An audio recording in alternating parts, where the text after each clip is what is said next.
Welcome everybody, new and old, to the episode 80 Shader World Tour. This is probably one of my favorite spots to be looking out over the world right now. But to start off with this episode, we're going to go through everything that we've done, the journey we've taken through this world from the beginning, where we started, to where we are right now in this city, and how we're going to keep going in the future. It's going to be really, really cool. If you guys, first of all, want to see it, or if you haven't caught up, this is a great episode to just kind of get yourself into it and immerse yourself in the story, because that's the whole point of this world. It's all about the story of the world and how we've got here, how everything ties together. And we're starting off here in our very first village. And because we have had Shader World Tours of this spot already before, and pretty much all of them go through how we've got up to where we've got to, right now we're going to kind of just walk around through the path and look at the things we've done in the past 20 episodes. So before we go any further, guys, thank you very much for the crazy support. It's already episode 80. Just think of how crazy that is. That is insane that we've got that far that quickly as well. So what we're doing here is we're just going through this path in our very future Nordic city that is out this way. And the idea of our world right now is to really just feel very immersive in a single player world like this, where we can build everything. We can kind of try and prescribe the person walking through here a path to walk, even though there's anywhere you could walk. It's an open world, you could walk wherever you want. But we've decided this particular project is a path to try and force you down one path, and that's the whole point of this here. Just to admire the things, admire the trees, the massive trees, the small things on the side, the farm, the watchtower, and really the story behind it of people coming down here, trading, stopping in at the inn, the bridge ahead of us to stop at the customs. All very, very cool things that add into the story, and slowly but surely will show the story of two big civilizations that are at war with one another. And obviously this is not all finished. There's a lot of unfinished stuff. There's bushless trees, there's leafless trees, there's lacking trees around the place. But we've got a lot of work to do, and it's a lot about taking in a project and making it a huge project. And a lot of this world is just one massive project. And this is where we end on this path right now. This crazy amount of work that's actually gone in here. It might not look it, but as you go through, you'll see just how much has happened and how much has changed. And I've got some pretty cool things coming up on how we can see what has changed in the world from the start to the finish. I think they're going to be really, really cool. And before we go any further on this was just a very, very quick walk down the path. I want to show you guys what we've done over here, where we've got to, and that's of course not the main part of this. This is just a little bit of a warm-up to our shader tour. And by the way, shaders that we are using right now are Silder's enhanced default shaders. There is a link in the description right now. We also will be using the replay mod a bit later, so definitely, and we have already, definitely check that out if you guys want to play around with cool camera angles like this. This over here is a project we've started relatively recently, and I thought I'd just show you guys where we're at, and also how this is not yet finished. It's all still in production, it's all still being built, so there's going to be a lot of stuff that is not finished in this world just yet, but it's all going to be done in the future, and it's going to look really, really good. Now we move along to the next quick area that we have shown off in previous world tours, but I've done some stuff to here, and I'd really love to show you guys what it's looking like and how we've transformed this path, this snowy path, which was a very big challenge, in fact, because of course a lot of people are not very comfortable in building in a snowy place like this, and I wasn't myself. But overall, I think it's turned out really, really great, and the amount of terraforming and landscaping that we've done to this has been the most important part of this. And really what you could take away from it is really how important the stuff that you don't exactly focus on is from this. The trees, the path, the rocks, everything around the sides that isn't very, very obvious, but it's very, very important. I think that's what we can really take away from this and why I really love this place. So starting out where we are right now, some of the new stuff is this brand new icy beach. I don't know what we ended up coming up with the name for this, but it's our own little biome, and I think it's really, really kind of neat to fit into this very stony, cold environment, and I think it works very, very well. Besides this, by the way, guys, if you are new to this, there's a lot of other stuff that you just won't be able to get into a world tour. We've got a whole bunch of things on this, for instance. We've got ice caverns, we've got a hidden puzzle in a cave, we've got a bunch of stuff that we've probably missed out in the other one.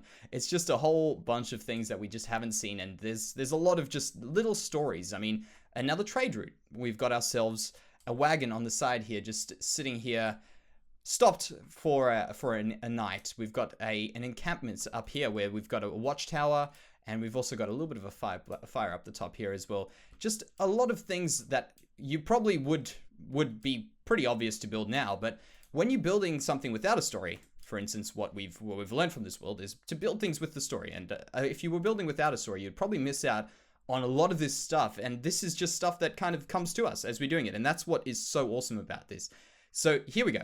We actually had quite a bit of trouble with this area with our shaders a bit earlier, but it seems that we are doing all right. And now walking into the snowy village, which we've named Frusendal, which is a Swedish word, I think, for Frozen Valley. And what we've got here is we've just been developing this town over time, getting a bunch of things. And this was really one of the starting ones where we've just built a lot of stuff with what we had, and we didn't have a lot at that stage. So it really fitted well into where we were at in the world and how the world is being built. These are very basic villages with very, very simple things. This one is on a very important trade route and also a very easy route to the main city. And that's a problem because, of course, any attacks, these guys are going to have to defend themselves. And that is why we've got a very important war room over here to really get into it, get people ready to go to war, to fight. We've got a whole bunch of stuff here. And in fact, I'm very excited for a very soon, upcoming update, hopefully, where we will be having the ability to put maps on a table, and that will make that area there look very, very cool. And I'm very excited for that.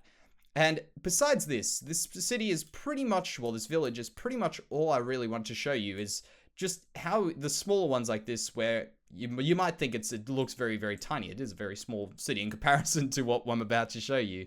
But overall, the importance of the stuff around it is the most important thing. Not necessarily building buildings, but building stuff, just trees and logs and bushes and things like that. I think that is what has made this area look so, so good. And it's, in fact, probably one of my favorite biomes I've ever done because of the fact that it's one that I thought would be way worse than it is. And it's turned out, in fact, to be one of the better ones that I have ever done. Here lies one of my favorite builds we've ever done, and that is the HMS Wers. That is this ship over here, and it seems like a very complicated build, and it was, but it was one of my favorite, most enjoyable builds I've ever done to this date.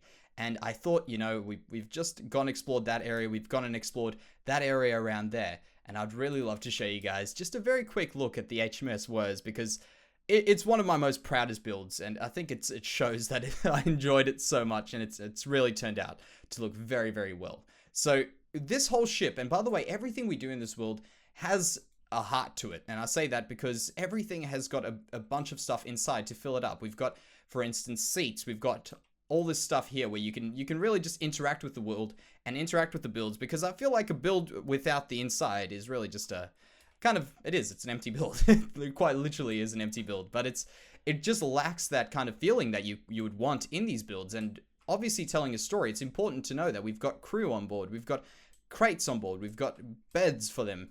That's very important for us, and I think it really does show in this world. And obviously, cargo is important. Over here, we've got the cargo. Down here, we've got more down there. We've got a galley over there. And just this build in general has been one of those builds that really has a lot of character, a lot of story, and of course, it does not belong to this kingdom, but is traveling past it. And these are actually rival kingdoms, interestingly enough.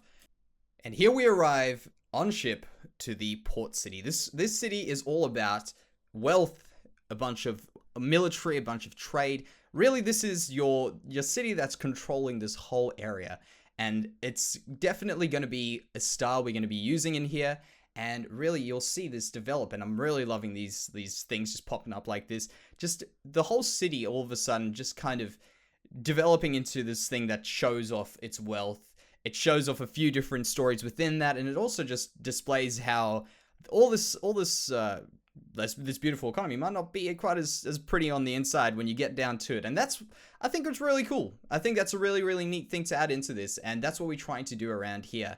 So starting off with this, you can see this is going to be an enormous city. In fact, I will show you just how far I'm going to go with this one and how far it's taken us so far. And of course, the real style that we're going for here is sort of a more colonial look. I originally was going to go for a very medieval look, and it's starting to look more more whatever we kind of doing here, but it's definitely turning out to look very, very interesting and very, very good. So, by the way, before I forget anything else, this world is currently up for download. I don't think I mentioned that before, but below this video, in the description right now, if you click that link, you'll be able to go and download this world right now. And also, while you're there, also give us a look on Twitch, because we do a lot of this world on Twitch right now, and I think it's very, very cool to see everything come around here and see how this world develops over the course of its life. So, coming to the end here, we are going to start off in the market area of the city, which is this area right here. And the whole thing about the market area is it's meant to show you that the docks tie into the city itself. This is where the resources come from. This is where the sales of these things come from. And if we can just sleep, wonderful, we'll be able to start this world tour.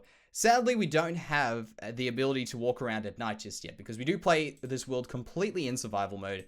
And of course, that would be a bit too simple if we were playing in peaceful and survival. So we play on hard mode here, and we'll eventually work this out. But starting over here, let's look at this city from this area here. The market area, the area we've been working on most recently. And the whole idea of this is really to show the style, obviously, the very different style that this world has of its own, and also jam a lot of buildings in a very small place. I love to see that. I love to see everything just pulled together and look really, really, like, fitted together, tightly built together. So we've got, for instance, a future tailor. Oh, one of these will be a tailor. We've got just shops that are being built. And in fact, this is a cool, neat little thing here. Adding in a parrot on the top there, which was a suggestion, because this world's based around people's suggestions for the world, people's suggestions on what to add in the world, and the way I interpret them, at least. And I think that is probably one of my favorite parts about this world, is just the feedback and me being able to at least interpret it in my own right. So here we go. Let's go from here. This over here is the bridge that leads to where we will eventually have a palace over there. So this bridge goes over here, and we'll be able to walk under it to a palace. And this also, by the way, is because we are learning as we go to build and build better and build more and change our building style. This over here was actually a bit of a project for me to try and work around with a few more vertical builds, I guess, a few more things happening in areas that I don't normally look at. For instance, just adding in this little bit of a piece here, this little touch here, which I don't even know what that is, a little bit of an arch. I don't even know. It just looks really cool. Maybe a clothesline, who knows? But it just adds something extra to it that I think we would normally miss if we were just building buildings and not thinking further into it. And besides that, also the ability to walk below and above and really just have a look at this area from many different angles. And right here, by the way, this is our first shop. I thought I'll quickly go check this out. And that is our tea shop. Of course, tea is a luxury. It's a good that was traded quite a lot in the real world. And of course, it's really cool to add in here for a trading company to be trading tea in here. And we've just got some really cool little things, just adding in a bit of our own flair to it and our own touch. And I think it does definitely show here. And it's a nice, weird little shop that I thought worked very, very well. So we'll move over to the dock area here, and this is the offices of the dock company. It's not completely finished, but we do have a lot of stuff we are going to be doing in here. We, of course, are going to give this a heart. We'll eventually give it a whole bunch of desks and stuff that you would normally find in one of these companies. And of course, yeah, there we go. We've started up on the top here with a little bit of a library and a few rooms, but it's a matter of time before we add in the interior. And of course, it's something that I do strive towards, getting interiors in all of the builds, because it's so simple to just forget about it. So just leave the build looking like a pretty outside and then forgetting the inside completely. Here we go. This is the inside dock. So the dock area was originally meant to be around from that piece there to about this piece here. That was going to be the inside of the dock. So we're going to be two of them next to each other. And we kind of just went a little bit crazy with it. And that was actually the start of this city becoming insanely large, and I will get up to a good vantage point to show you guys just how crazy huge this city is going to be. This, I hope to be probably the craziest city I've ever seen. Hopefully, if we can get that right, that's what I'm really going for. And of course, here we've got boats being built, a whole bunch of stuff just happening in here to show you what's going on. You know, you can see what's happening in the city. It's lively. It's got things going on. And of course, here we go, our second ever ship build. The biggest ship build. In fact, actually the last one was big, but this one I think was a little bit larger width-wise and just not length-wise, I'm pretty sure. But it turned out very, very well. And in fact, I did not copy over. I wanted to try and see what would happen if I try to start again, see if I learned some more things. And I did actually learn quite a few new things from the ship. And I hopefully will be able to describe that when we build our third one and give you guys some advice, because it's one of the few things I get asked for the most is how can you show us how to build the ship? And really, as far as a tutorial would go, it would be insane. Like I don't think I could do it justice on a tutorial, because there's too much thought, and really a block for block thing wouldn't be quite effective. I would rather give you guys the ability to make your own and see how it goes.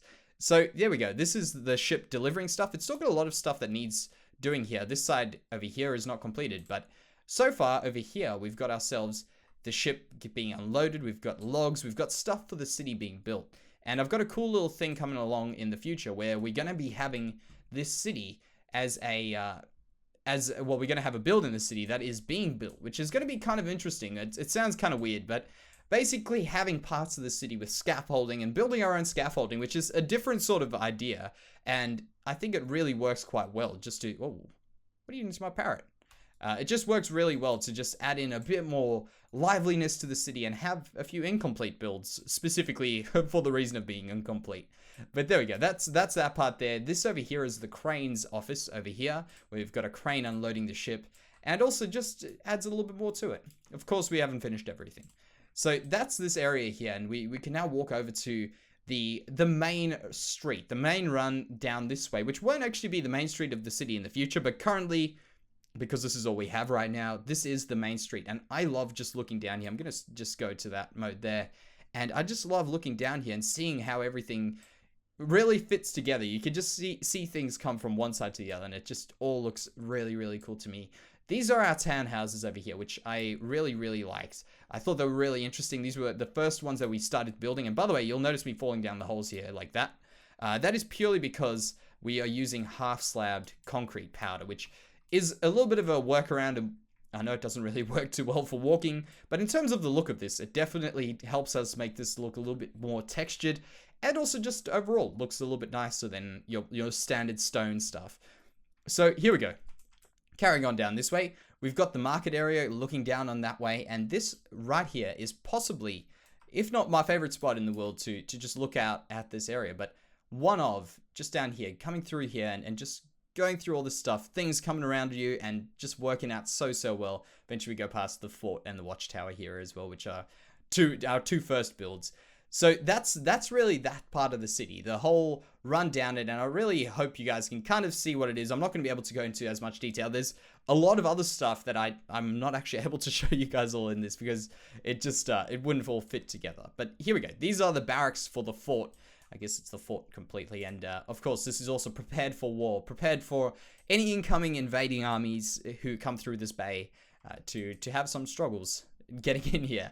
And of course around here is the jail of this fort, and this of course does have its own thing that has happened to it. Of course this is a little bit of a rack over there. We've got the jail, and we've got an escapee around that way, which is quite an interesting little thing I thought we could add. Someone who's managed to break their way out of here, come through one of these tunnels and escape out through this little escape hole over here, which is a nice little touch. And it's actually one of the few things I was not expecting to get as much story about. In fact, that guy that escaped there has got many different stories that people have written on the Discord server, have just spoken to me in comments about, and I think that's really cool. The little things like that you can really add a lot of story to, and that really helps. What happened to that guy? Where is he now? And why did he get there? Those are all the things that I didn't even have to ask, but somehow people's minds just went into crazy ways, and we've definitely got some stories to choose for that guy. Let me tell you that. So there we go. That is this world up to where it is right now. There's a bunch of things I wish I could have shown you guys, but of course there's a world tour, so you guys can go exploring it. There's a few Easter eggs you'll probably go and find around the place, but thank you very much for all the crazy support on the series so far, guys. I really do appreciate it, both here and on Twitch, and of course all the people on Patreon and all the other places that we get support from. Thank you very much for that, guys. Now, If you guys did enjoy it, I would appreciate if you guys did leave a like on the video and also just give me your ideas. I really do appreciate that. So thank you very, very much for watching, and I will see you in the next one.